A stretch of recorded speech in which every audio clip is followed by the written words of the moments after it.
Vous nous suivez de partout, vous faites bien, mesdames et messieurs, très chers frères et sœurs. Merci de nous rejoindre dans le cadre justement de votre émission dimanche matin. Dimanche matin chez vous, vous avez certainement compris le cadre est spécial. Vous allez le découvrir tout à l'heure. Le commencement et la fin du Nouveau Testament, c'est le thème que nous allons aborder ce jour. Et bien évidemment avec notre frère Nazaire qui nous a déjà rejoint. Bonjour et bienvenue frère Nazaire. Bonjour mon frère Michel et merci beaucoup. Un plaisir de vous avoir en ce jour spécial. Dimanche matin, s'est déplacé jusque dans votre église. C'est lundi 30 mars, jour de votre anniversaire, pour animer cette émission. Comment vous sentez-vous? Par la grâce de Dieu, je me sens bien. Déjà, je vous remercie d'avoir accepté de vous déplacer. Généralement, c'est moi qui ai le privilège de venir sur votre plateau. Oui. Là, nous avons le privilège de vous recevoir dans notre modeste assemblée. Les années avancent, c'est vrai. Un anniversaire, c'est une année de plus par rapport à la vie terrestre. Oui. C'est une année de moins par rapport au retour du Seigneur. On vieillit, on prend un peu de l'âge, mais on vieillit vers une jeunesse éternelle. Vers une jeunesse éternelle. Dans l'entretemps, nous vous souhaitons joyeux anniversaire et que Dieu vous bénisse. Merci beaucoup et je dis Amen. C'est vrai que quand je pense au nombre d'années que nous avons passé sur la terre, quand je pense au temps que j'ai pris dans la parole, cette année, c'est ma 32e année aussi de ministère. 32e année de ministère. 32 ans déjà. J'ai commencé très très jeune. Oui. J'étais encore étudiant quand j'ai commencé à prêcher l'évangile. Oui. Et mine de rien, ça fait 32 ans. Et quand je me regarde moi-même, je me suis dit, mais en fait, j'ai beaucoup travaillé. Et quand je regarde ce que d'autres ont fait, je me rends compte que je n'ai encore rien fait. Et nous avons encore à faire. Donc, il y a encore du chemin à parcourir. Voilà, mon frère Michel. Voilà, je pense que ceux qui nous suivent, ceux qui nous écrivent de temps en temps, bon, ils auront quand même le privilège de vous souhaiter joyeux anniversaire, même si ça sera en retard. On va revenir à notre thématique, une thématique intéressante, le commencement et la fin du Nouveau Testament. Qu'est-ce que l'on peut déjà comprendre par rapport à cette thématique et surtout par rapport au commencement du Nouveau Testament? Ah oui, le commencement et la fin du Nouveau Testament. En fait, tout ce qui commence a une fin. Une vie commence, elle se termine, un travail commence, il se termine. Un match de football commence, il se termine. Une marche commence, elle se termine. Et le Nouveau Testament avait commencé et il s'est terminé. En fait, il doit se terminer aussi plutôt.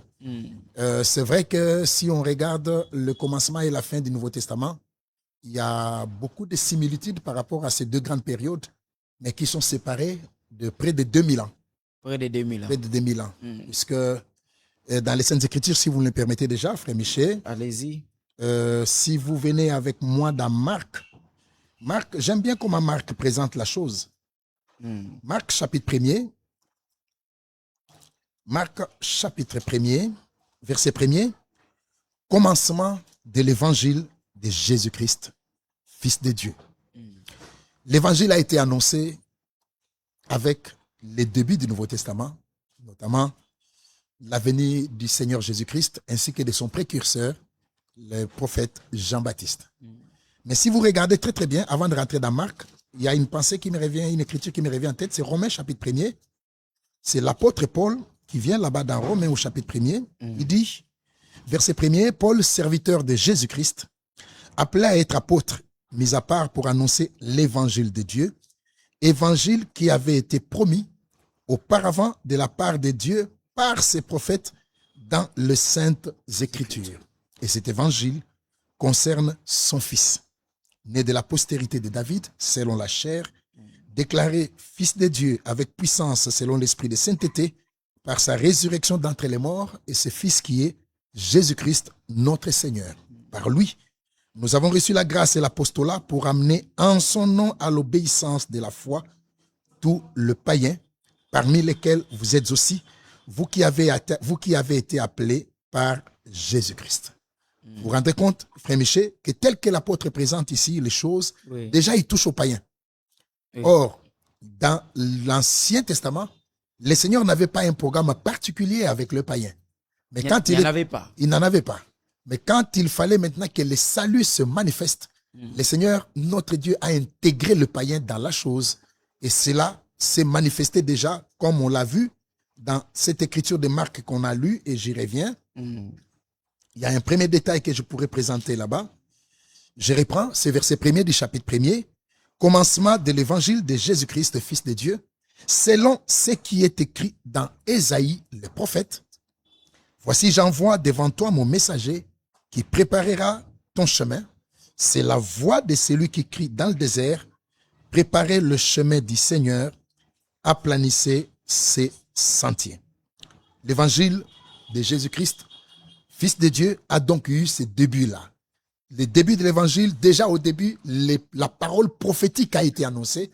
2 écritures renseignées dans Ésaïe au chapitre 40 et dans Malachie au chapitre 3 ont été directement évoquées par Marc lorsqu'il annonce le début de l'évangile. L'évangile de Jésus-Christ. Donc déjà au commencement du Nouveau Testament, la parole prophétique prenait place. L'accomplissement des prophéties bibliques a été rendu réel déjà au début du Nouveau Testament. C'est comme si vous m'avez pris au mot. La question que je voulais vous poser, on a cette impression que le Nouveau Testament n'est qu'une résultante justement de l'Ancien Testament parce qu'on parle des prophéties qui ont été données avant et qui s'accomplissaient. En principe, comme dirait un prédicateur, c'est comme une paire de lunettes. Les deux yeux plutôt sont valables. Le Nouveau et l'Ancien Testament sont complémentaires. Tel que les choses se présentent, on ne peut pas parler du Nouveau Testament sans l'Ancien Testament. Et le Nouveau Testament n'est qu'une suite logique.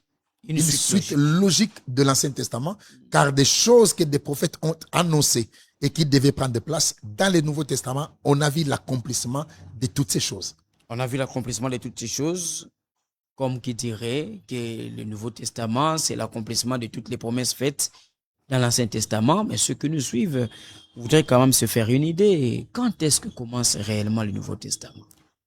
Alors, le Nouveau Testament a commencé avec la venue ou l'envoi d'un pont. Un homme que je peux qualifier de pont entre les 2 testaments, Jean-Baptiste. Jean-Baptiste, ça a une histoire particulière et que j'aime beaucoup personnellement, mon frère Michel. Quand vous venez avec moi dans Jean au chapitre 1er, vous allez vous rendre compte que Dieu, toutes les fois qu'il veut faire quelque chose d'assez important, il a suscité un prophète. Il envoie un prophète. Oui, Abraham était là avant la Sodome et Gomorrhe, ce qui s'est passé à Sodome et Gomorrhe. Et Noé était là avant le déluge, Moïse était là pour l'exode, la sortie d'Israël, ainsi de suite.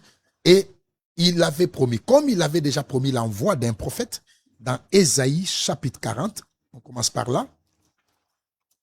C'est écriture que Marc a citée. Ésaïe chapitre 40, nous sommes au verset 6.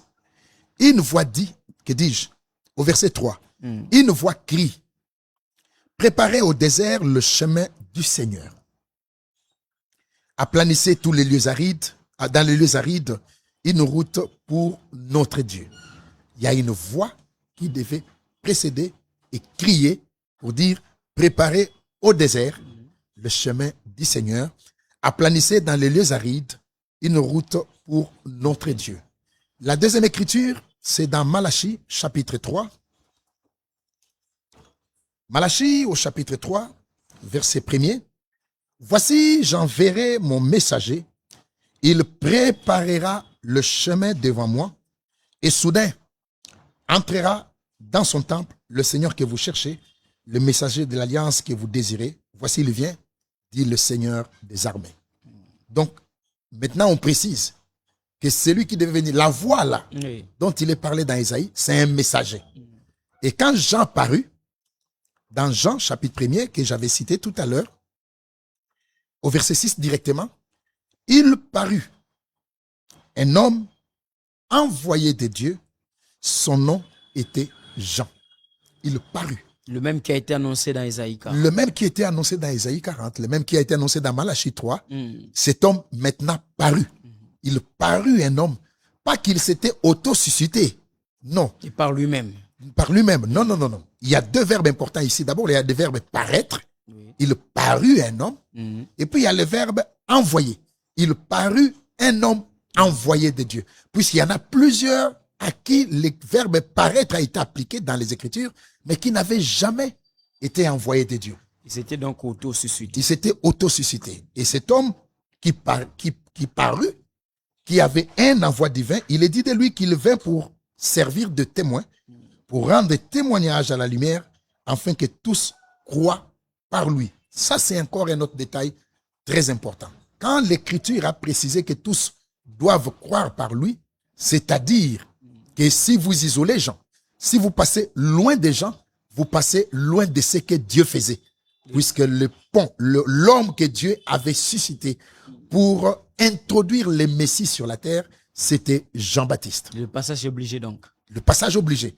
C'est comme ça que vous avez vu qu'il parut et que pour servir de témoins, pour rendre témoignage à la lumière, afin que tous croient par lui. Ça me rappelle 1 Corinthiens chapitre 10, au sujet de Moïse, un cas similaire. 1 Corinthiens chapitre 10, verset 1er. Frères, je ne veux pas que vous ignorez que nos pères ont tous été sous la nuée, qu'ils ont tous passé au travers de la mer, qu'ils ont tous été baptisés en Moïse, dans la nuée et dans la mer. Ils ont été baptisés en Moïse. Vous voyez que c'est pas que l'homme s'était fait important, mais le fait qu'il soit un instrument pour cette heure, il était le passage obligé. C'est comme ça que l'apparition de Jean a créé quand même un trouble, au point où dans Jean, chapitre 1er où nous étions, et on a envoyé des hommes pour aller poser des questions à Jean-Baptiste. Nous sommes au verset 19. Voici les témoignages de Jean lorsque des Juifs envoyèrent de Jérusalem des sacrificateurs et des Lévites pour lui demander, toi, qui es-tu? De Jérusalem jusqu'au désert, jusque du côté du Jourdain et tout ça, ça fait quand même pas moins de 50 kilomètres. Donc, on a envoyé des gens jusqu'à ce niveau pour aller quand même lui poser la question, toi, qui es-tu? Je me pose toujours la question jusqu'aujourd'hui, mon frère Michel, qu'est-ce qu'ils ont fait de cette réponse? Puisque quand vous regardez la réponse des gens, il déclara, verset 20, et sans restriction, il affirma qu'il n'était pas le Christ. Et ils lui demandèrent, quoi donc? Es-tu Élie? Il répondit, il dit, je ne le suis point. Et pourtant, ça devait encore accroître leur trouble. Puisque quand vous regardez sur Jean-Baptiste, il est dit qu'il devait être Élie qui devait venir pour préparer la venue du Seigneur. Il devait marcher devant le Seigneur avec l'esprit et la puissance d'Élie. Mais lui dit que je ne suis pas Élie. Et lui dit que je ne suis pas Élie, puisque dans la vision prophétique, il a compris que quand on lui posait la question s'il était Élie, peut-être qu'on le verra avec vous, et il a répondu je ne le suis point, puisqu'il était question d'Élie qui devait venir avant le retour du Seigneur. Jean-Baptiste n'était pas Élie qui devait venir avant le retour du Seigneur. Jean-Baptiste était Élie qui devait venir avant la venue du Seigneur. La première venue, pour préparer le chemin. Ainsi, au ministère de Jean-Baptiste, vous verrez on n'a jamais lié le verbe restaurer, puisque l'Élie qui devait venir avant le retour du Seigneur, il y a un verbe qui est lié à son ministère, c'est le verbe restaurer. Alors pour chuter ici, mon frère Michel, on lui pose la question, es-tu le prophète? Pas un prophète, mais le prophète. L'article défini a un sens là. Il a un sens, puisque Jean était un prophète. Et même plus qu'un prophète, comme l'a dit Jésus dans Matthieu 11. Oui. Mais quand on lui posait la question s'il était le prophète, un prophète spécifique, celui de qui Moïse avait parlé, quand il avait dit que le Seigneur, votre Dieu, suscitera du milieu d'entre vos frères un prophète comme moi, vous l'écouterez dans tout ce qu'il dira. C'est de ces prophètes-là dont il était question ici. Donc il avait raison de répondre. Il avait raison de répondre. Donc lui n'était pas ce prophète-là. Et il a répondu non. Ils lui dirent alors, qui es-tu? Afin que nous donnions une réponse à ceux qui nous ont envoyés, que dis-tu de toi-même? Jean répondit, il a dit, moi, dit-il, je suis la voix de celui qui crie dans le désert. Et pourtant, il connaissait le nom de son père, fils de Zacharie. Il connaissait le nom de sa maman, fils d'Élisabeth. Jean pouvait répondre en disant, je suis fils de Zacharie et d'Élisabeth, né à Enkerem et tout le reste. Mais non, au lieu de donner son nom, ni moins encore le nom de ses parents, Jean donne l'une des écritures sur laquelle son mandat est légitimé. l'une des écritures qui les concerne. Alors il dit, je suis la voix. Puisque l'écriture avait dit, une voix crie, cette voix-là, je le suis moi. Je suis la voix de celui qui crie. Dans le désert, aplanissez le chemin du Seigneur, comme a dit Ésaïe, le prophète. Une parenthèse, ça veut dire que tous ceux que Dieu a envoyés se reconnaissent eux-mêmes déjà dans l'écriture. Ils se reconnaissent, ils savent la portée de leur mandat, par où ils commencent, par où ils se terminent. Ils savent ce qu'ils doivent faire dans leur mandat et ce qu'ils ne doivent pas faire. Alors, puisqu'on parle du Nouveau Testament, vous l'avez dit au début, il est question ici de l'accomplissement de toutes les prophéties qui ont été faites dans l'Ancien Testament. Quelle était donc la plus grande des prophéties qui devait être accomplie au Nouveau Testament? Alors, merci beaucoup pour cette belle question. Il faut reconnaître que plusieurs prophéties se sont accomplies à l'entame du Nouveau Testament pour attester la fidélité de Dieu qui avait parlé à travers des prophètes. Et vous verrez dans Matthieu, on a évoqué ça à plusieurs reprises. Ceci arriva afin que s'accomplisse, cela arriva, comme l'avaient dit les prophètes, ceci arriva.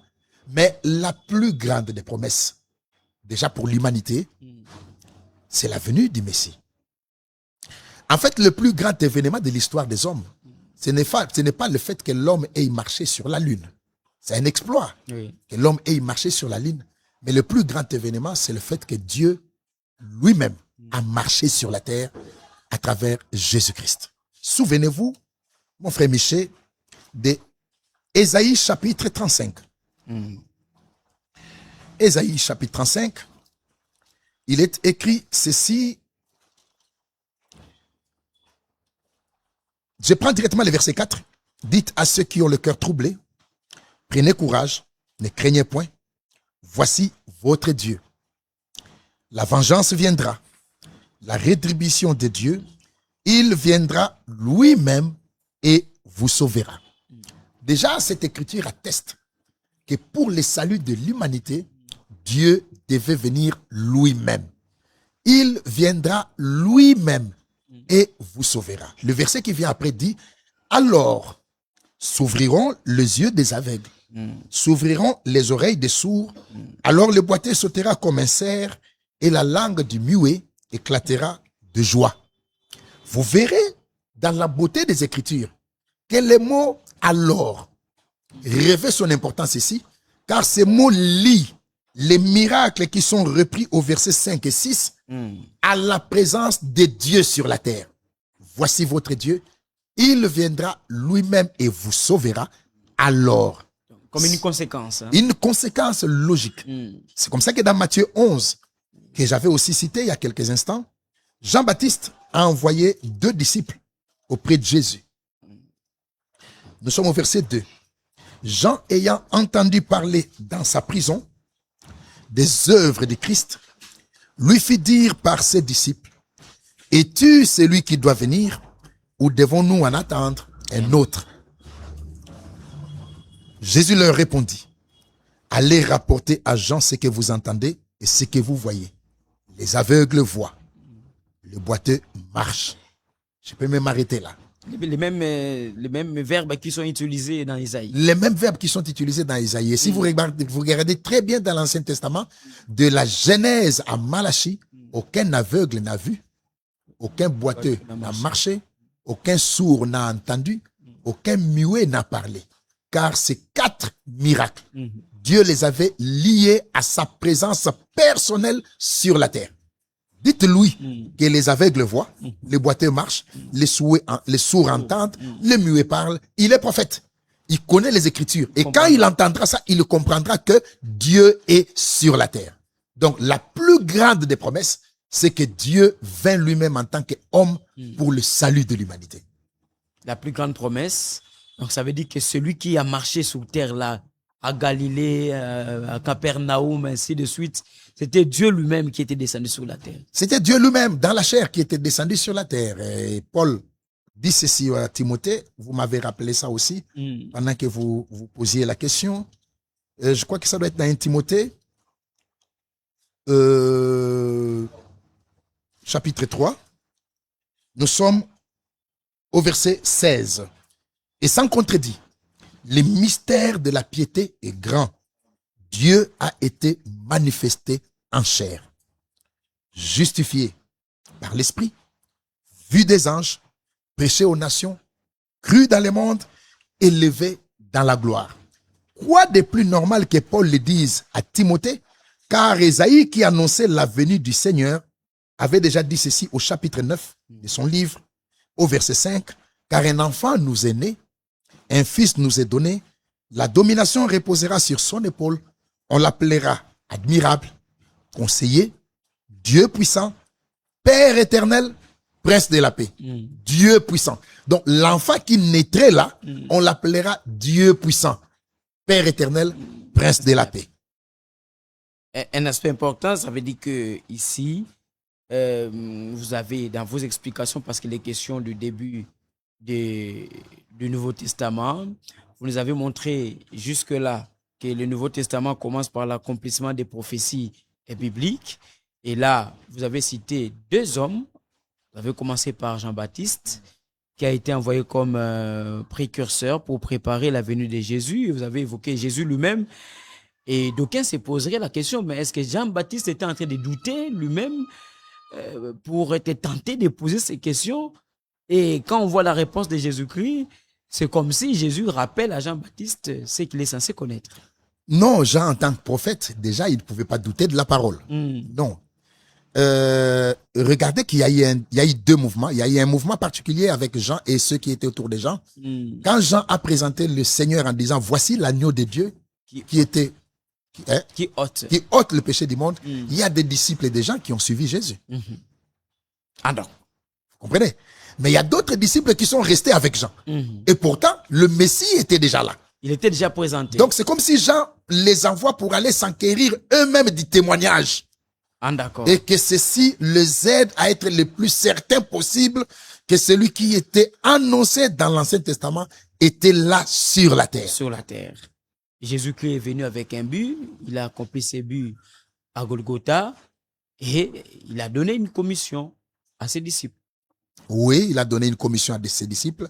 Déjà d'abord une commission générale qui contient 4 points dans cet ordre de mission-là. Oui. Il y a d'abord Matthieu 24, aller par toutes les nations, prêcher la bonne nouvelle, faites de toutes les nations les disciples, le baptisant et tout ça.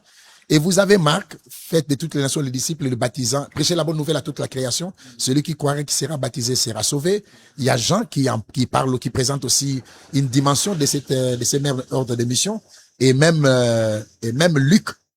Donc, si vous regardez très très bien, il y avait une continuité déjà annoncée par Jésus lui-même. Il y a une continuité déjà annoncée par Jésus lui-même pour dire que après qu'il ait sauvé, il fallait que l'évangile, le même évangile qui devait être annoncé, qui était déjà annoncé, qu'il arrive jusqu'aux extrémités de la terre. Voilà pourquoi Jésus a utilisé des hommes. Il a envoyé des hommes pour que ces hommes soient porteurs de ce message du salut et que ce message du salut atteigne les extrémités de la terre. Et puisqu'on parle du commencement, vous avez dit qu'il n'y a pas de commencement sans fin. Nous tenons, qu'est-ce qu'on peut retenir justement de la fin du Nouveau Testament? Quel est le parallélisme qui peut être fait justement entre ces deux moments? Parce que vous l'avez évoqué au début de l'émission. Alors, la fin du Nouveau Testament, de la même manière que le Nouveau Testament commençait par l'accomplissement des prophéties bibliques, le Nouveau Testament se termine. Se termine déjà. Oui, il se termine déjà par l'accomplissement des prophéties bibliques. Vous verrez que dans Matthieu 17, Jésus était avec les disciples sur la montagne de la transfiguration. Alors, verset 10 déjà, les disciples lui posèrent cette question. Pourquoi donc les scribes disent-ils qu'Élie doit venir premièrement? Il répondit, il est vrai qu'Élie doit venir et rétablir toutes choses. Déjà là, il annonce.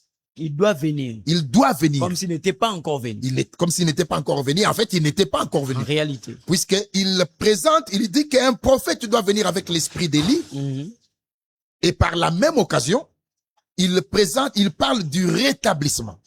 Le rétablissement ne peut être évoqué qu'après qu'il y ait établissement. Ah, d'accord. Et que ce qui a été établi soit perturbé. C'est alors que peut venir rétablir. On peut venir rétablir. Déjà là, l'église du Nouveau Testament n'était même pas encore établie.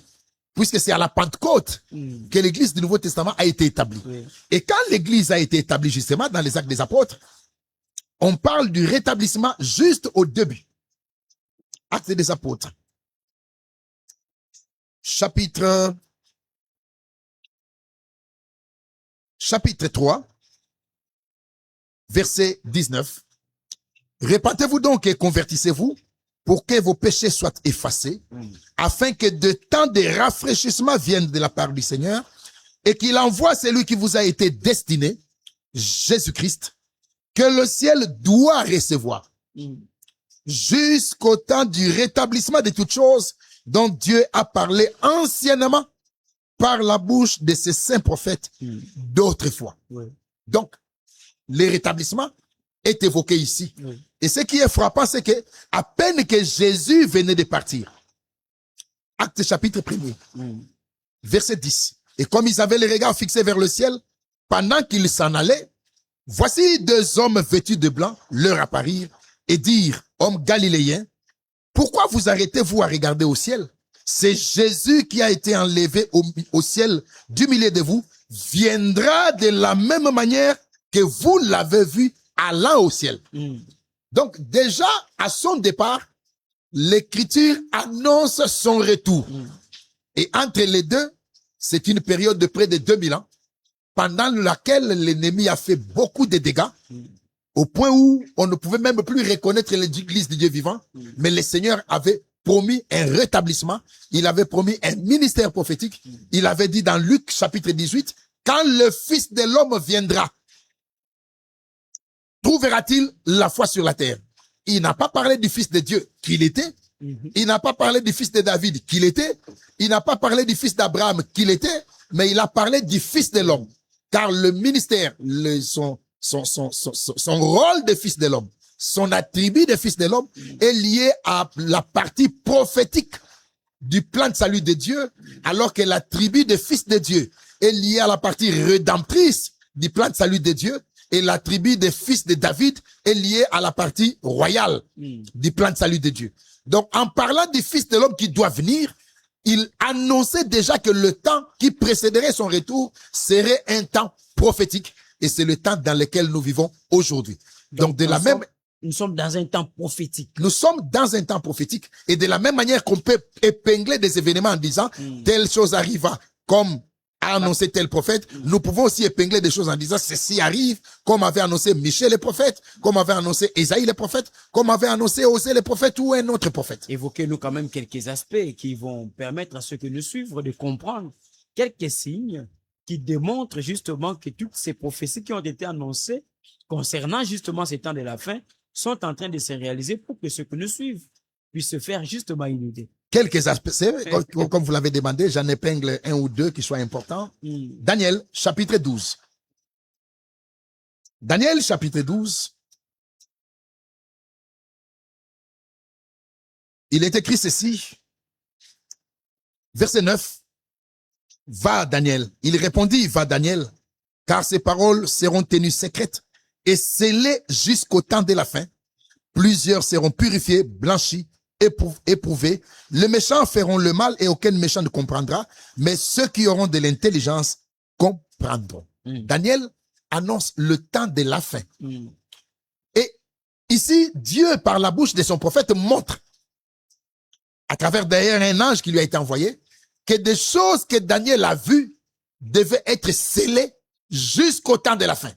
Donc, quand on arrive à une période où ces choses sont révélées, ouvertes, cela montre réellement que c'est le temps de la fin. Ça me rappelle ce qui a été dit par Jésus toujours au sujet de Daniel. Quand vous verrez l'abomination environner les lieux saints ou établir un lieu saint, comme l'a annoncé le prophète Daniel, que celui qui lit fasse attention. Nous pourrons dire que quand vous voyez des choses scellées, être révélées, que celui qui lit comprenne que nous sommes réellement au temps de la fin. Et pour cela, Dieu a suscité un prophète.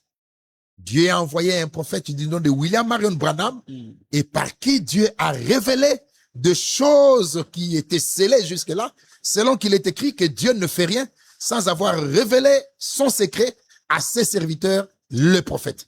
Déjà là, nous comprenons que le temps prophétique annoncé est là. Ne parlons pas de ce que Jésus, le temps manquerait de parler de ce que Jésus avait annoncé lui-même dans les évangiles. Ce qui arriva du temps de Noé arrivera de même. Ce qui arriva du temps de Lot arrivera de même. Qu'est-ce qui est arrivé du temps de Lot? L'homosexualité. Les hommes de Sodome allaient avec des hommes. C'est comme ça qu'ils ont envahi la maison de Lot. Ils sont venus devant la porte de Lot pour lui demander, donne-nous ces gens qui sont entrés afin que nous puissions les connaître. C'est-à-dire que nous accoupler avec eux. L'autre leur a proposé une solution en leur disant, j'ai 2 jeunes filles vierges. Prenez-les, faites-en ce que vous voulez. Mais ne touchez pas à mes visiteurs qui sont venus chez moi. Ils n'ont pas voulu. Pour eux, ils devaient s'accoupler avec ces hommes-là. Or, aujourd'hui, la génération actuelle est allée beaucoup plus loin que du temps de Sodome. Du temps de Sodome, c'était homme avec homme.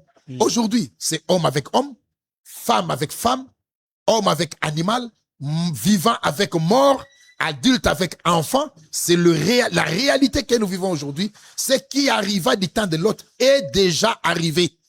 Et si c'est déjà arrivé, l'invitation qui nous a été lancée, redressez-vous, relevez votre tête, car votre délivrance approche. Mais puisque vous dites que nous sommes déjà à la fin du Nouveau Testament, comment ça s'achève? Comment ça se termine exactement? Quels sont les signes, vous avez évoqué, les signes qui déterminent que réellement tout est terminé? Alors, j'ajoute 2. Matthieu chapitre 24. Matthieu chapitre 24, verset 14. Ce verset 14, quand je le lis, j'aime toujours le comparer avec le verset 6. Le verset 6 dit ceci. Vous entendrez parler de guerre et de bruit de guerre. Gardez-vous d'être troublés. Car il faut que ces choses arrivent, mais ce ne sera pas encore la fin. Dieu n'a pas lié la fin à des choses spectaculaires. Des guerres, des bruits de guerre.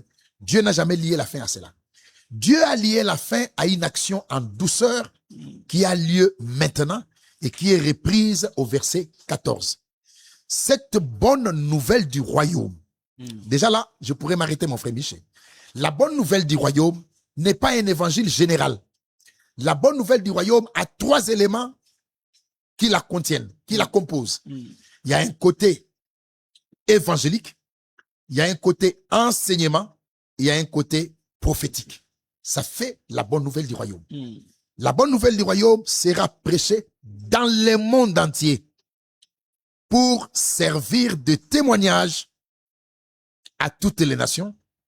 Alors, ce n'est qu'à ce moment-là. Ce n'est qu'à ce moment-là que viendra la fin. Donc, quand vous voyez la bonne nouvelle arriver aux extrémités de la terre et confirmer Psaume 50, verset 1er, confirmer Psaume 50, verset 1er,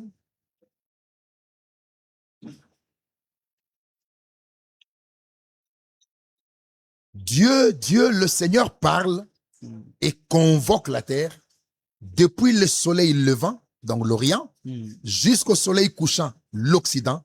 Des sillons beauté parfaite, Dieu resplendit. C'est aujourd'hui que de l'Orient à l'Occident, la bonne nouvelle du royaume est annoncée.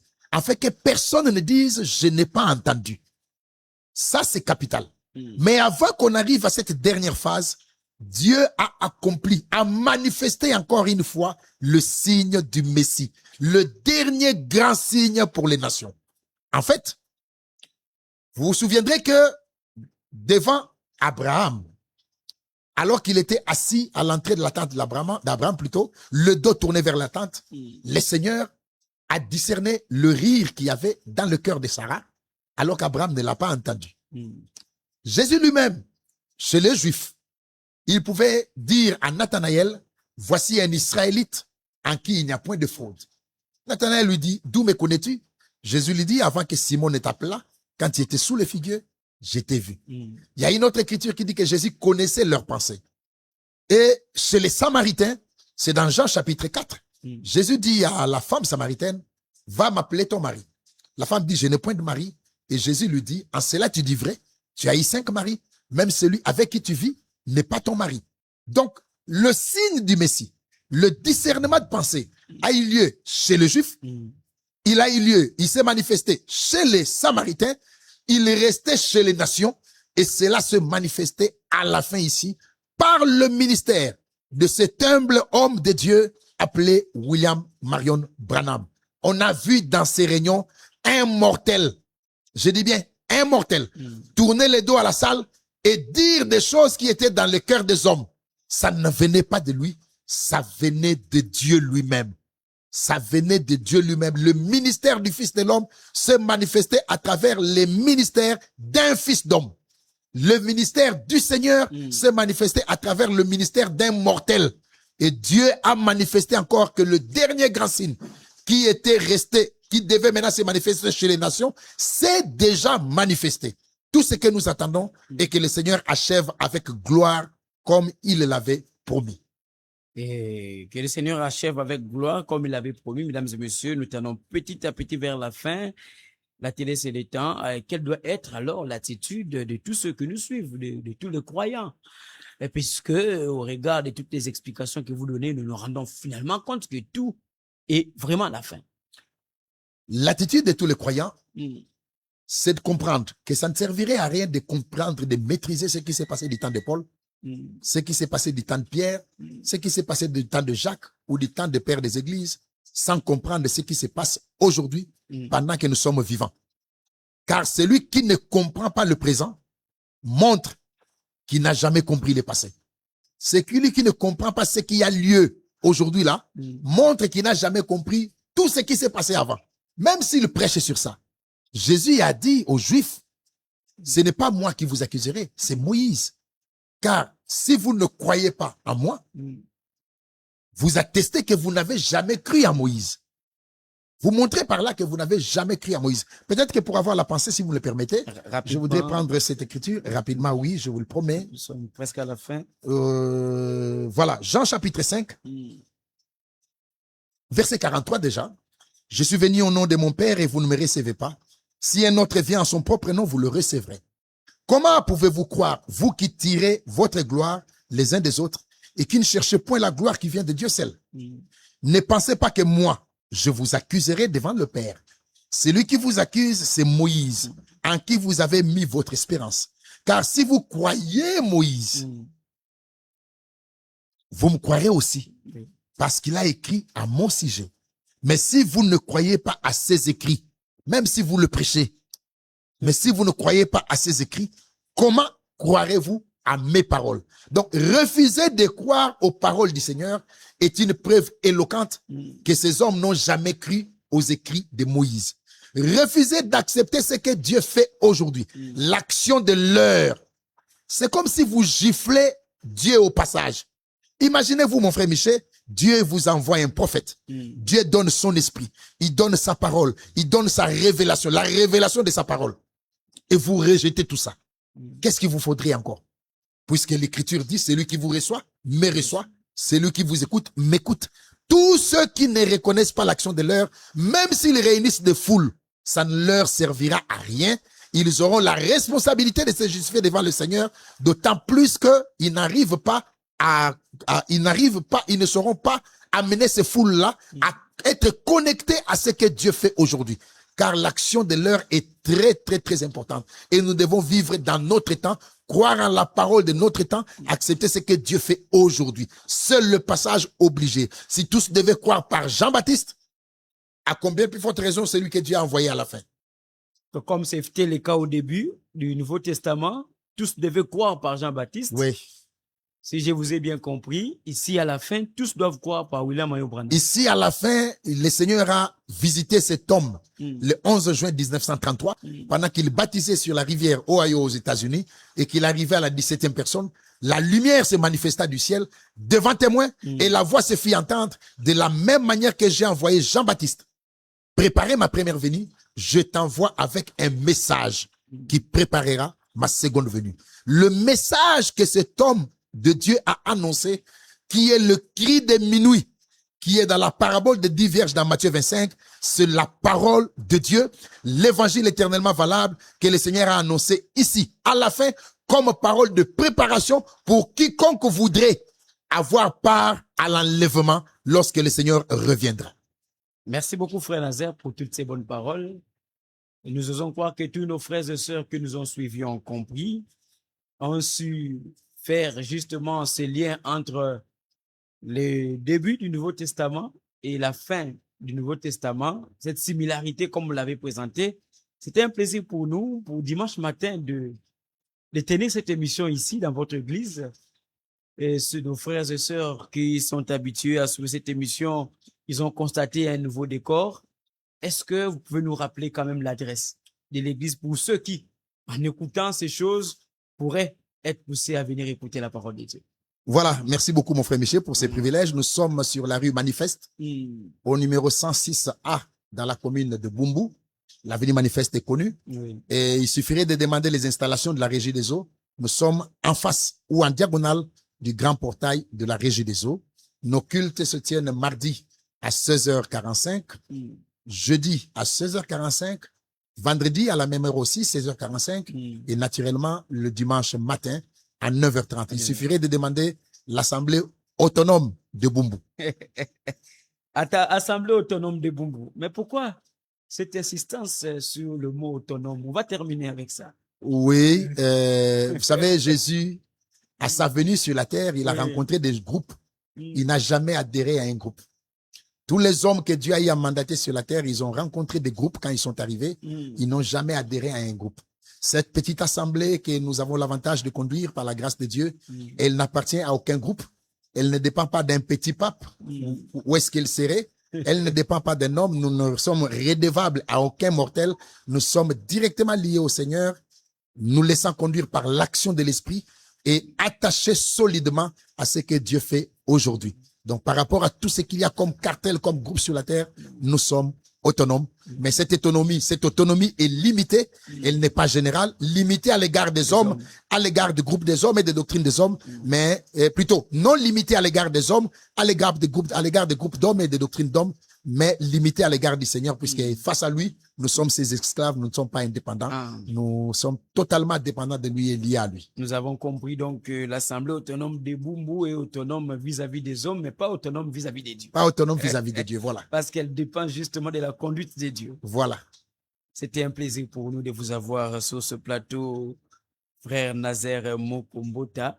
Merci d'avoir répondu à notre invitation et surtout, merci pour toutes ces bonnes paroles. C'est moi qui vous remercie et merci de l'honneur que vous nous avez fait de venir chez nous.